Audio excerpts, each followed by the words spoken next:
Ang katatapos lang na 60th Binibining Pilipinas Coronation Night ay talagang naging makulay at puno ng kasiyahan. Tampok dito ang muling pagsasama-sama ng Philippine Beauty Queens throughout the years at of course dahil sa mga memorable performances ng mga sikat na Filipino artists at isa na nga dito ang tinuguriang P-Pop Kings na SB19.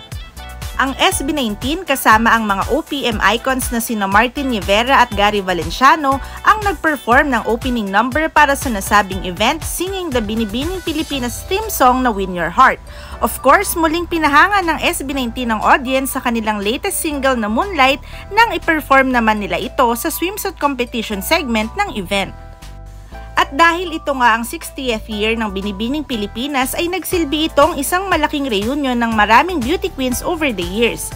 At isa pala sa mga sikat na silent fans ng SB19 na nasa event ay si Miss Marina Benipayo, isang kilalang personality sa mundo ng pageantry that turned a celebrity and a model. Si Marina ay naging parte ng Binibining Pilipinas 1992 at gumawa ng kasaysayan bilang kauna-unahang representative ng Pilipinas sa inaugural Miss Chinese International Pageant sa Hong Kong noong 1988. At hindi ngang mapigilang ilabas ni Miss Marina Benipayo sa social media ang kanyang hardcore fangirl moment with SB19 during the event. At marami siyang reveal about her encounter with the P-Pop Kings. Anyway, reply video po ako kasi there are few who asked na mag-story time ako dun sa first time na na-meet namin yung SB19. Sorry ha. Okay. Pero gagwapo kasi nila. So, sa Binibini nga, no, na talagang mahilig ako mag-take ng mga photos and videos.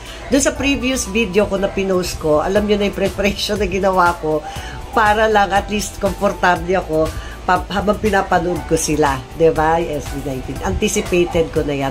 So, doon sa Binibini, story time na lang ha, kung paano nangyari.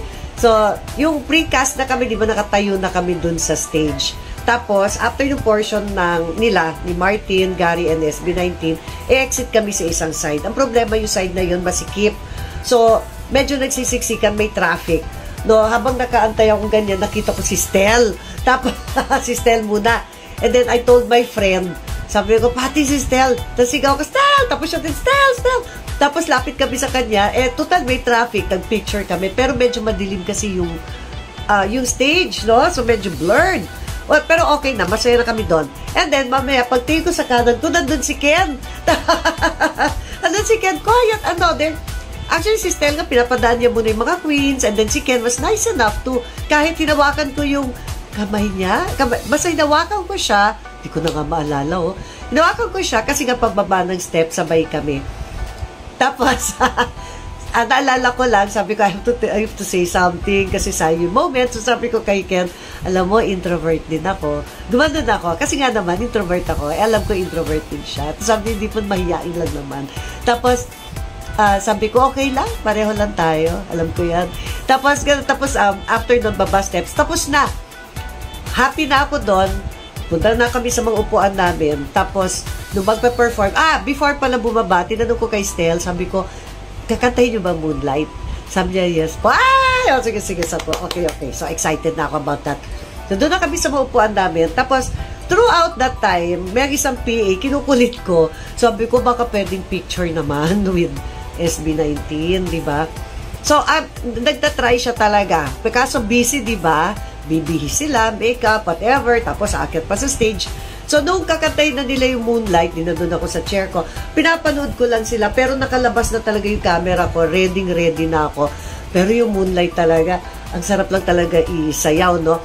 I even tried to get up para sumaya, pero na-notice ko, yung cameraman, nasa harapan ako dumadaan dun sa side ko. So, hindi ako maka-dance, kasi baka mabangga ko maging kasalanan ko patuloy. Mahal-mahal ng camera.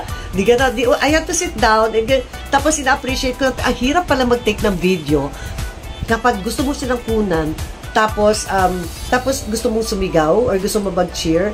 Ang hirap pa, try nyo. I'm sure sanay na kayo. Pero ang hirap. Kaya minsan yung isa sa previous video ko, medyo shaky yung tuwing sila. Kasi talagang lakas yung charisma nila, their energy is limitless. Tapos they look so good, no? Lalo na pagka naka-formal sila. May part nga si Ken, yung tapos parang may steps sila ginagawa. Tapos si Ken, pag ganun ng pag ganun, hagdanan lang, no? Sarap umakyat ang hagdanan. Yayakapin ko. And then, dami, no? I took a lot of videos, pero yung iba kasi maggulo nga, kasi hindi ko ma-steady yung kamay ko. So, tinapos na nila yung Moonlight. Tapos, sabi ng friend ko, Marina, punta tayong backstage. Ganyan.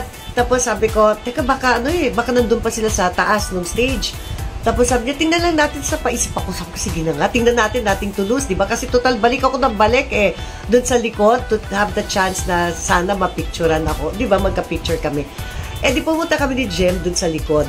Tapos ako, dito yung dressing room nila. Pagpunta namin sa dressing room, ay naku, sabi ko, parang nandun na sila sa loob. Pagtingin namin dito sa bandang kanan, si Pablo nandun. Nagpapapicture yung ibang mga fans sa kanya. Tapos nakatayo lang kami ni Jem doon. Sabi namin, Pablo! Tapos napatingin siya. Pa-picture kami sa kanya. Bait! Picture kami sa kanya. Talaga si Pinuno. Ganda, lakas na appeal. So, picture kami. Yun yung nakita ninyo na nandun sa previous video yung kaming tatlo. So, si Pablo pinapasok na kagad. Di sa ako, naku, patay, wala na to, di ba? And then, tama-tama, pagtingin ko ganon, may mga guard kasi. Pagbukas ng door, may lumabas. Acknowledge ko lang, sorry, I didn't get your name, pero thank you. Sabi niya, Miss Marina, pasok na kayo. O di pumasok, baka kasi nakausap na ng PA na sabi ko, please, sana mapicturan, di ba? Mapicturan. So, pasok namin. Pagpasok namin, yun shot na yun. Yung pagpasok namin, kinunan ko din yung pagpasok namin with them. Kasi nga, every moment counts. Okay? Kahit anong shot, basta malapit sa kanila. So, tama-tama ba isang friend din ako doon, binati ako, tapos pinapunta na kami sa kanila. Pagpunta namin sa kanila, sa ako, pwede pa, groupie, di ba ganyan, di shot kami ganyan. Tapos sabi ko, actually, happy na ako doon. Pero, I was really planning to, parang gusto ko sila kausapin lang isa-isa, mabilisan lang. Meron na akong naisip, di ba yung kay Pablo Pinuno, yung mga ganyan, di ba? Yung kay Stel, sana pagtagal, wag mo kami lahat kalimutan. Mga ganon. Tapos yung kay Josh, sabi ko sana, don't ever stop removing your shirt. Mga di ba? Yung si Ken na sabi ko na gusto ko sabihin sa kanya. Tapos si Justin kasi, I said before, mukha siyang Korean actor. Diba? So, anyway, small talk lang. Pero hindi ko nagawa. Grabe tulala ako. As in, I had to ask my friend Jem, saka ano bang pinagsasasabi ko sa kanila? Kasi, as in, extended remix talaga yung stay namin doon. And, sabi ko nga, I wanted to take every chance I could get. Pero walang lumalabas sa bibig ko, kundi, ang gwapo nyo, gwapo nyo, di ba, ang galing nyo. Puro ganun lang. Tapos parang sinabi ko pa nga na alam nyo, hindi kayo tao, no? Hindi kayo tao. Ang galing nyo alien kayo. May nagsabi na ba sa inyo? Hindi kayo tao. Tapos, very, all are, napaka-gentleman nila, no? Tapos, I tried to, sabi ko, isang shot na lang of them waving, ganyan. So, yun yung shot na nakita nyo din. Tapos, nag-group. Diyos ko, lahat na lang klase ng shot talaga gusto kong gawin, kahit nakabaliktad lahat. No? Kasi yun, I knew, baka yun lang ang chance namin to really meet them up close. So, it ended there. I knew nung may nagsignal, "Hoy, tagal mo na, di ba? Parang halika na, let's go." Nakakahiya na kasi talaga yan. Alam ko, pagod na pagod sila. Gusto kong hatanungin, bakit parang ang fresh pa rin nila kahit after mag-perform, di ba? Yung gwapo pa rin sila. Tapos, anyway, it ended there, tas nagbabay, tas, Diyos ko, hanggang sa pinto ko, ano-anong sinasabi ko. Honestly, sorry ha, hindi ko na maalala mga pinagsasasabi ko. I hope all good. All good naman, definitely. Pero I hope I didn't look like a crazy woman in front of them. Kakaya. I don't know. Next time, mas magiging kalmado ako. Overwhelming lang talaga kasi yung charisma nila. And all the more, no? Na-seal na talagang I will be always a great big fan of theirs. Yung ibang friends ko din, yan si Jem, si Patty, si Des, mga fans din yan, silent fans actually kami.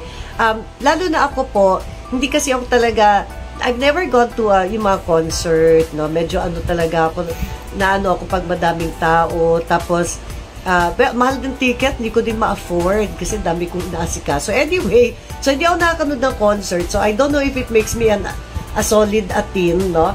Pero, pero okay lang kahit hindi po. The fact is, I really love the group. They make me so proud of na Pilipino ako. At Pilipino sila, they bring so much glory. So happy to meet them. Si Stel, si Pablo, Ken, Justin, and of course, Josh. Beautiful experience. Yun lang po. Sana, I don't know kung magulo ako masyado magkwento, pero yun na po yung actual and in the moment na kwento. Salamat po, everyone. Thank you po sa pagsuporta ninyo sa SB19. Super all worth it. God bless us all. Bye-bye po.